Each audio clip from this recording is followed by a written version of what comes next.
To date, I've probably gotten hundreds of comments on this channel in which people will talk about how the most important thing they've ever learned in a martial art was how to properly fall. I wouldn't be surprised if there were more stories like this in the comment section of this very video. Likewise, in my 25 years of training, I've personally heard these kinds of stories ranging from the mundane to the miraculous. The more common strain has someone slipping on some ice or something, but I've even heard people recounting a motorcycle accident and claiming it was proper breakfall mechanics that largely kept them from a far worse alternative. While I can only take these stories at face value, I can confirm that in my own training I have never even once sustained a serious injury from any kind of fall. To be clear, I don't count Matt Burns' bruises and muscle soreness as real injuries. These, to me, are just the obvious price of doing a martial art, or even a sport more broadly, quite honestly. So, really, what I'm saying is I've never broken a bone, hyperextended, or snapped any sort of tissue, or otherwise endured an injury that would keep me from training for an extended period of time, resulting from a fall. I'm even starting to see breakfalling enter the popular narrative through the likes of JFlow, who regularly devotes seminar and class time to them specifically. Having said that, I would maintain that breakfalling remains one of the least understood part of martial arts. Sure, those of us who know, but many don't. In the first part of this video, I want to interrogate possible reasons for that, and in the latter half, I want to discuss mechanics and benefits of breakfalling. So, out of the gate, I think breakfalling gets glossed over because the people, and by extension the market itself, largely treats it as a second or third class skill. I've seen my fair share of late teen, early 20s male kids get very deflated when they figure out that their first handful of judo classes are going to be devoted mostly to falling, for example.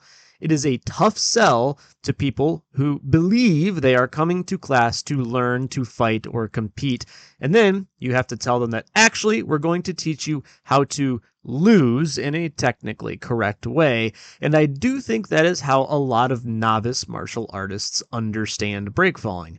It's losing, in quotes.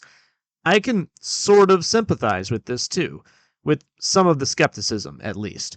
From the outside, it can appear that we are conditioning students to choreograph their own failure with breakfall practice, which, if you know absolutely nothing about, could cast doubt on the functionality of a martial art more generally. Obviously, I think you have to be pretty hard-headed and narrow-minded to genuinely see it this way, but I can at least sympathize with the voice in someone's head that might have some quiet doubts. It also seems to me that popular conceptions of breakfalling have a bit of an unfair skew.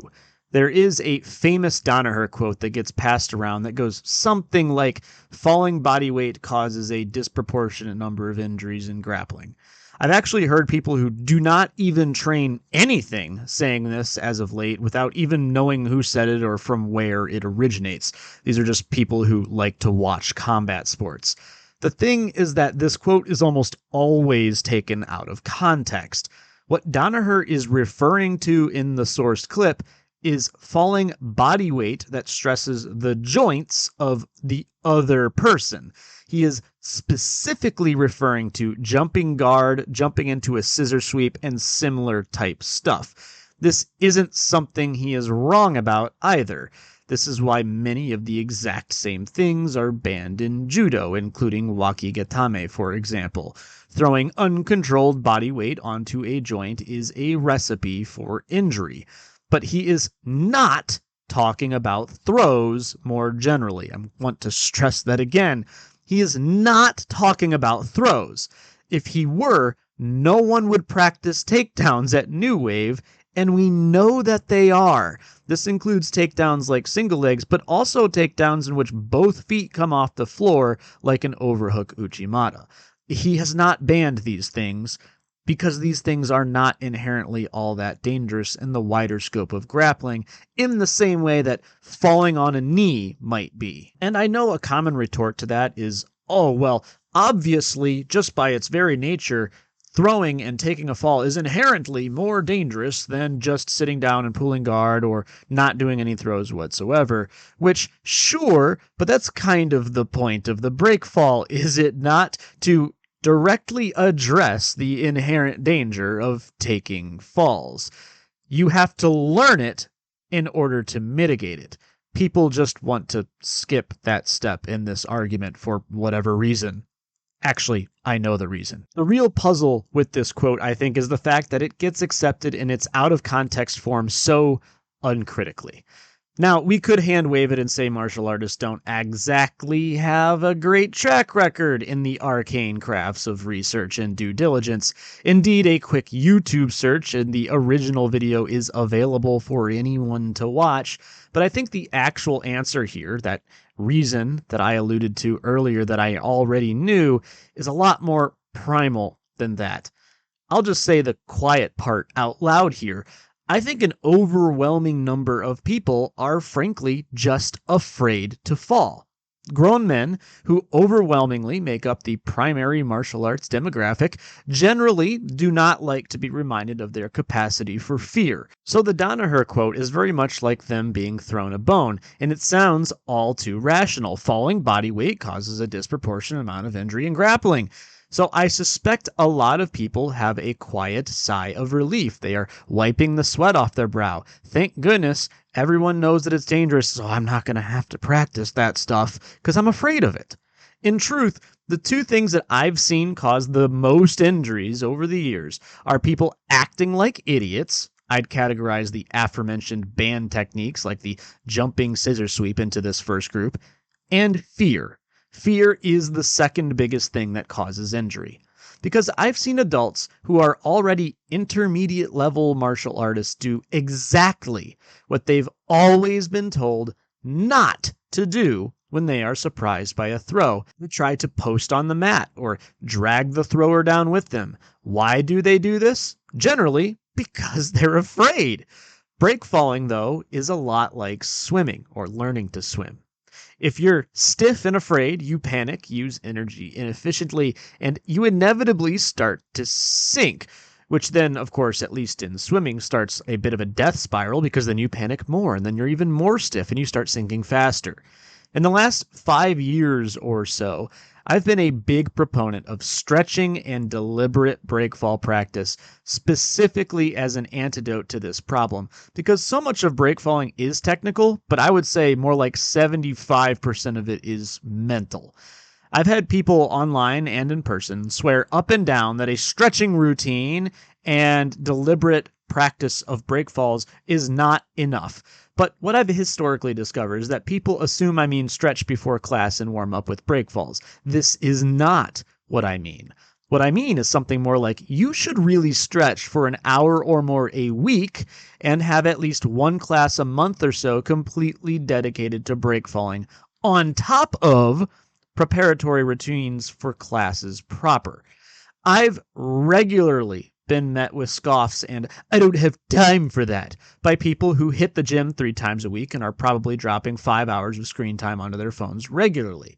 This is where my sympathy sort of dries up, because the route to safely enjoying stand-up grappling is actually really, really clear.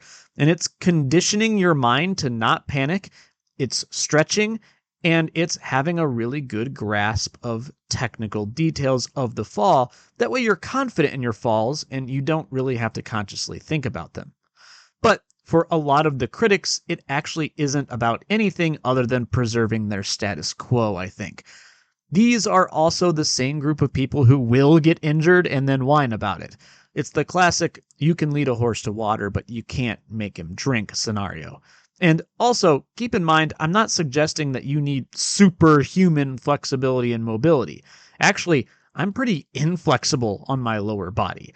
You just need to be able to not fall like a 2x4. But a lot of people fall like 2x4s, and you can hear it. And I do mean literally hear it. You can be a room over and just by sound alone tell if a breakfall is painful or not. It doesn't have to be. A lot of it is down again to fear and stiffness. I do tend to believe that fear does cause a lot of stiffness, but they can be trained and mitigated in isolation. The more you break fall, the less afraid you're going to be, and the more you stretch, the less stiff you're going to be. If you got both down, there's really no reason why you should ever be getting seriously injured from a takedown, unless your partner is acting like a moron. But I'm talking about things that you specifically can control for. Under no uncertain terms, though, I want to really get across here that stand-up grappling in all of its forms becomes infinitely more fun when you no longer have to worry about falling or the ground. Now, let's talk mechanics a bit here. Breakfalling is supposed to keep us safe. How does it achieve that? The generic answer is physics. A proper breakfall not only has the energy of impact traveling through a relaxed body, but also increases the surface area of impact and slows the speed of the fall. Combined, this means force doesn't travel through localized parts of the body all at once, which is typically what causes catastrophic injury. I do want to inject a caveat here, though, that I don't think gets discussed too often. The context of a fall is a pretty big deal. The breakfalls most martial artists are going to be most accustomed to are generally going to be the ones in which you are forced to fall. A foot gets swept, you get loaded up on a hip, that sort of thing. There's no choice in the matter, you're going over. There are, however, breakfalls in which the person falling deliberately chooses to fall because it's the better of two options. You see this a lot in Aikido, and it contributes a lot to its reputation as being fake. There are basically two reasons why a person would willingly choose to do a big breakfall. The first is actually for the training benefits of the thrower. One of the original pedagogical problems of small joint locks was that they fundamentally could not be practiced explosively, which unfortunately is really the main way they're practical. Something I think many people really don't understand about, say, wrist locks is that they can't really be applied slow and controlled most of the time in live situations. The closest comparison I can probably make is to a heel hook, which tends to be either on or not, with very little gray area. And even then, with a heel hook, the attacker can have more positional control because the ground enables him to use all four limbs to isolate the joint while restricting backwards movement of the defender. A wrist lock is a lot like a heel hook without any of the benefits the ground provides. Again, in short, it means most of these small joint manipulations have to be snapped on as quickly as possible if they are to work. And actually, I think this is why many wrist locks have bad reputations, because it sort of feels like your opponent is being a bit of a dick, and maybe they are. Like, I would not snap on a kotegaish if I didn't think the person would break fall out of it, but it's not really that they're being a dick so much as they're trying to make their joint manipulation work. You can't do it slow like an arm bar. It just doesn't work that way. The mechanics don't line up, certainly not in the standing position. The solution to this problem was the breakfall. The concept was that if the defender accelerates his body in the same direction of the joint lock at roughly the same pace, it simulates an explosive application of the joint lock for the attacker while not damaging the defender. This is why, and I recognize this is probably controversial, I think it is really difficult to have a high-level Aikido dojo filled with people who aren't very good at the full gamut of breakfalls. In judo, I think you can be pretty great at throwing even when everyone in the room is just, proficient enough to have functional breakfalls. However, In Aikido, because the breakfall is so inherently linked to one's ability to apply technique at full force in practice, I'm much more skeptical of the skill level of a room if everyone is doing slow backfalls. Now, of course, I'm not trying to demonize hobbyists here. If that's what the room is comfortable with, then so be it. But one has to understand that applying wrist locks, at least, at full speed is kind of dependent on the uke's ability to respond properly.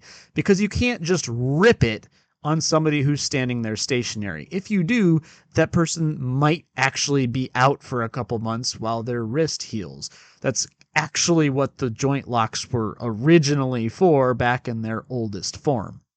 The second reason for the big Aikido falls, particularly out of joint locks, is simply that it is the escape to the position.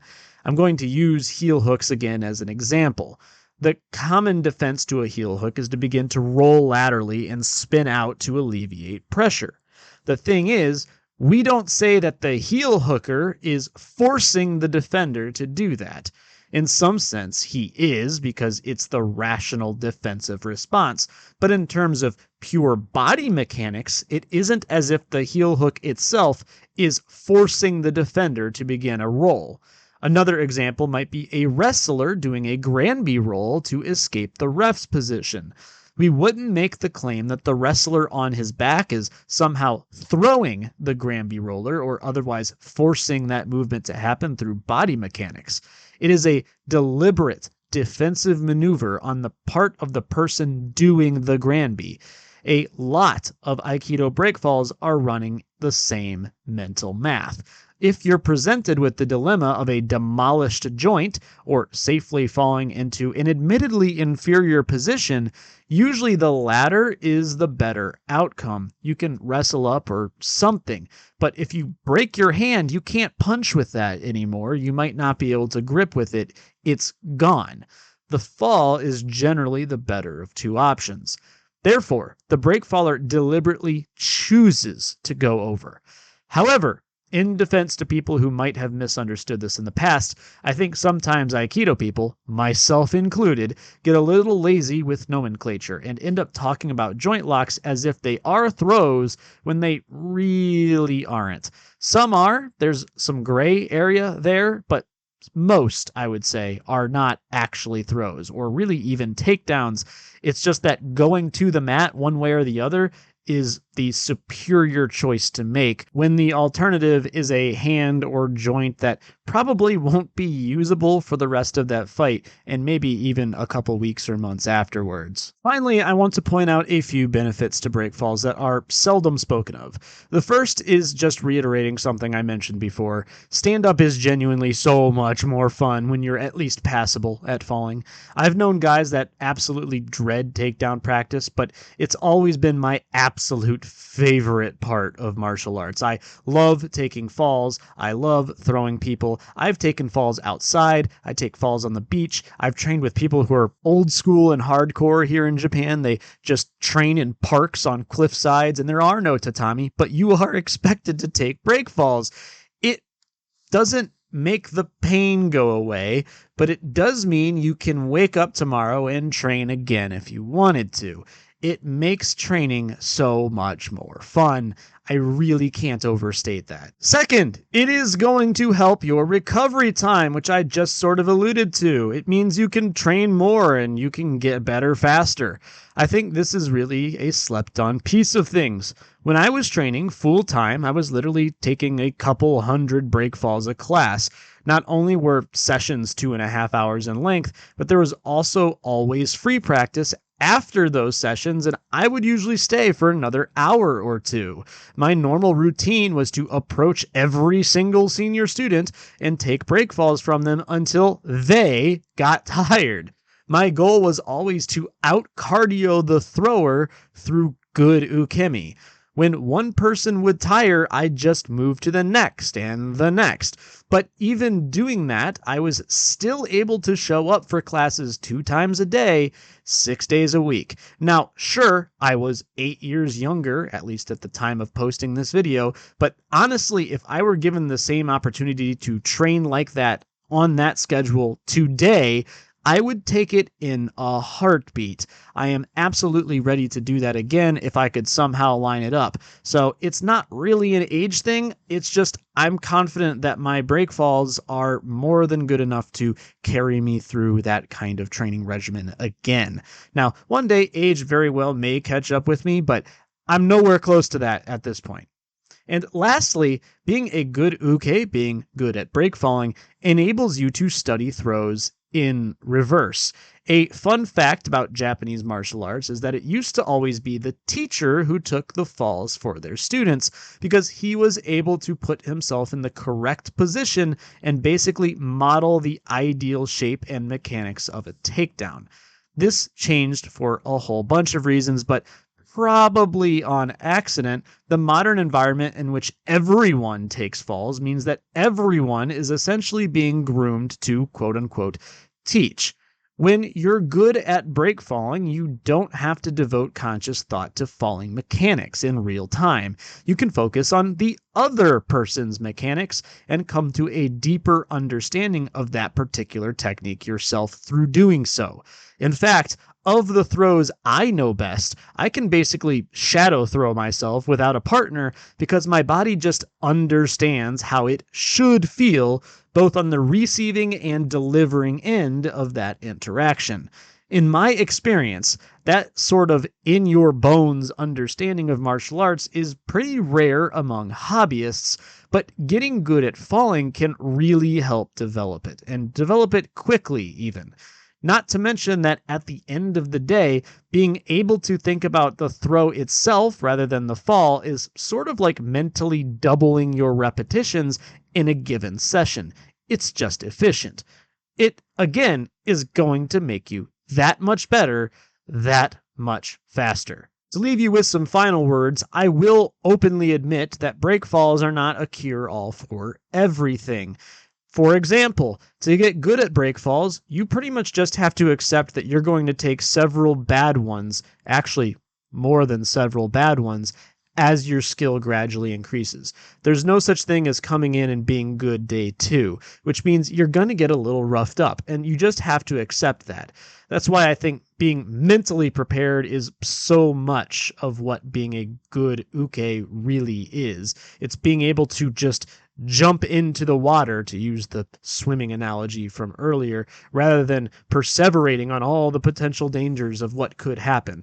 The reality is, just like with swimming, in which we don't ever really hear about learners dying left and right in the pool because there are so many safety mechanisms in place, the same should really be true about breakfalling. Not only should your dojo have good, clean mats that are well kept and therefore thick enough to brace you, but you should also have good senior students and a good teacher, and people should know when you're doing something wrong and guide you away from that for your own safety. We should not hear about learners who are actively learning how to breakfall correctly getting seriously injured all the time. And we don't, actually. That's just not really a thing that I hear that often. Now, plenty of people go home sore and bruised, and they feel not so good the next day, but that's just kind of the cost of entry. Additionally, the solution for small joint locks that I mentioned earlier, in which you accelerate yourself in the direction of the joint lock in order to train a technique explosively, is a very elegant solution, but it's not a perfect one either. Of course, anyone who has tried to apply their Aikido in real time knows that so much of the problem isn't actually the mechanics itself, but lining up a consistent position in which those techniques are available, which I think needs to be trained on its own separately. Breakfalling explosively will not give you that ability. That's like setup training, and I think that has to be its own separate pedagogy, which hasn't really been developed and certainly is not covered in modern breakfalling. That doesn't mean I think that modern breakfalling techniques should go away in Aikido. If anything, I think they should be even more emphasized. I'm only saying this because I think it's about 50% of the answer if you really want to train Aikido for practical street self-defense. Yes, being able to explosively apply your joint techniques is a great boon towards that end, but it doesn't help you with all of the context. It doesn't help you set it up. It just helps you with the execution. And of course, while breakfalling will help mitigate some danger, not all danger can be accounted for by just being good at breakfalling. If your gym has a bunch of idiots that treat every single session like it's some sort of Olympic match, then breakfalling can really only take you so far, because people forget training is supposed to be somewhere between play and something more serious. Now, I'm all for training very hard, especially for the lead up for competition, and I think even if you're interested in self-defense, eventually you do have to train hard to really get that sensation of an adrenaline dump and dealing with pain in real time, but most sessions should not be like that. And if I just described your gym or dojo, I would seriously consider finding a new one, because you could be the greatest ukemi artist of all time, and someone being really dumb with you will still result in your injury, unfortunately. And it's really a great pity, but there are many gyms that are like that. They treat the training time as essentially playtime for adults when it really shouldn't be that way. I could talk for a whole other video about that particular problem, but I won't. Instead, I will stop here. I want to thank you all very much for watching and listening. There is no channel without you. So, as always, I will see you in the next one. Peace.